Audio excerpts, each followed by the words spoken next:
The year 1888 was a year of principles, a contest between two visions of America. One looked backward to protect the booming industries of the Gilded Age. The other looked forward towards fairness, lower tariffs, and moral governance. It was the year President Grover Cleveland faced Benjamin Harrison in one of the most intense presidential elections of the 19th century, an election that hinged on a single issue, the tariff. As factories roared and fortunes rose, Americans asked themselves a question that still echoes today. Should government defend wealth or defend the people from it? 1888 was a year of prosperity, polarization, and transformation, the moment when Americans' modern political divide truly began. By 1888, President Grover Cleveland had served nearly 4 years as a model of integrity and restraint. He had vetoed hundreds of wasteful spending bills, reduced corruption, and defended fiscal responsibility. But his honesty came at a political price. Many party leaders found him too independent, too unwilling to play the game. He refused to hand out favors, even to fellow Democrats. Cleveland's greatest battles was over the tariff, the tax on imported goods that protected American manufacturers but raised prices for everyone else. To him, the tariff had become a vicious, inequitable tax that benefited monopolies at the expense of working men and women. His courage would define the election ahead and cost him the presidency. The tariff debate dominated 1888. Cleveland wanted to lower it. Republicans wanted to keep it high. Industrialists, especially in the North, argued that the tariffs protected jobs and profits. Farmers and consumers, largely in the South and West, saw them as government-sponsored greed. In his State of the Union address, Cleveland did something extraordinary. He devoted nearly the entire speech to attacking the tariff system, calling it an extortion which enriches the few and impoverishes the many. The nation listened. Newspapers exploded with commentary. The campaign became a moral referendum, protection of reform, privilege or fairness. The tariff had turned from policy into principles. The Republican nominee, Benjamin Harrison of Indiana, was dignified, intelligent, and reserved. A Civil War veteran and the grandson of President William Henry Harrison. Though lacking Cleveland's charisma, he represented stability and protectionism. Harrison's party promised full dinner pails for American workers, arguing that high tariffs meant strong wages and secure employment. Behind him stood the powerful business interests of the North and East, ready to fund one of the most organized campaigns in history. For the first time, big money would shape a presidential election in ways that foreshadowed the 20th century. It would be an honorable contest, but a ruthless one. The 1888 presidential campaign was fierce, personal, and deeply regional. Cleveland ran on principles and reform, Harrison on prosperity and protection. Republicans outspent Democrats nearly 5-1, with vast sums from industrials flowing into Harrison's campaign coffers.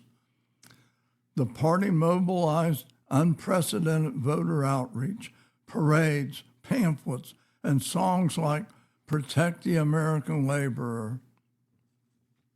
Cleveland, refusing to campaign personally, trusted his record to speak for itself. His integrity inspired reformers, but alienated party bosses. The contest was a clash of two honest men, but one fought with politics and the other with principle. On November 6, 1888, Americans chose sides. The result stunned the nation. Grover Cleveland won the popular vote by more than 90,000 ballots, but Benjamin Harrison captured the Electoral College 233 to 168. Key swing states, especially New York and Indiana, went narrowly for Harrison, swayed by aggressive Republican campaigning and heavy corporate support. It was a reminder that in American politics, victory often belongs not just to the righteous, but to the organized. Cleveland accepted defeat with dignity. He told a friend, "I have no regrets. I did what I thought was right." His honesty had cost him power, but won him history's respect. While politics raged, the nation marched forward in 1888. George Eastman introduced the Kodak camera, making photography accessible to ordinary Americans. Nikola Tesla demonstrated the potential of alternating current, and Edison expanded his electric empire. Cities lit up, trains sped faster, telephones connected more homes. The United States had become a land of miracles, but not of equality. Immigrants still crowded into tenements, workers still faced long hours, and farmers still battled falling prices. Progress once again favored the powerful. Labor unrest continued to ripple through industrial America.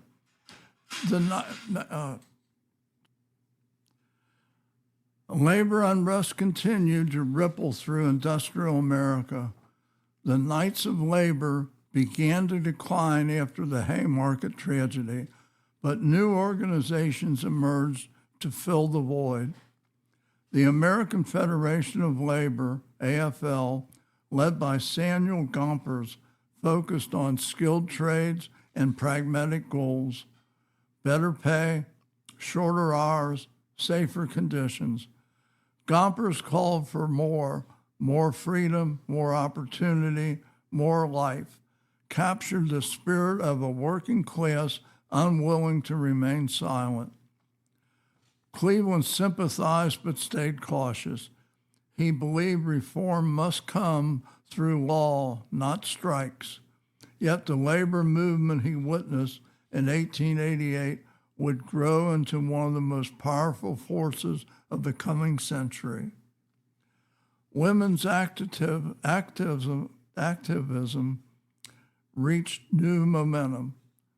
The Women's Christian Temperance Union, still led by Frances Willard, expanded into every state, linking temperance with suffrage and labor reform.